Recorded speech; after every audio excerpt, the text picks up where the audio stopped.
இப்போ பார்த்தீங்கன்னா இந்த இன்வெர்ட்டரில் மைக்ரோ ஐசி எல்லாம் அடி ஆயிடுச்சு, ஷார்ட் ஆயிடுச்சு. அதனால் இந்த போர்டை வந்து நம்ம சரி பண்ண முடியாது. இதுக்கு பதிலாக நம்ம வேறு போர்டு போட்டு ஆல்ட்ரு பண்ண போகிறோம். அது எப்படி பண்ண போகிறோங்கிறத பார்க்கலாம். எப்படி ரெடி பண்ணுறோம்னு பார்ப்போம்.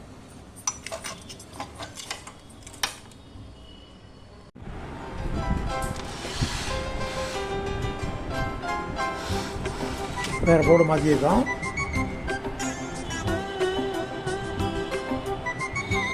நம்ம இந்த இன்வெர்ட்டர் வந்து வேறு போர்டு மாற்றி ஆல்ட்ரேஷன் பண்ணியாச்சு. இப்போ இன்வெர்ட்டர் ஆன் பண்ணி பார்ப்போம்.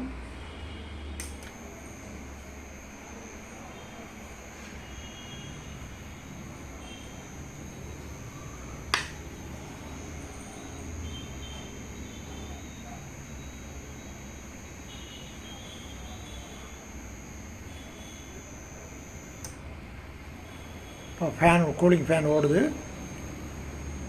Mains charging.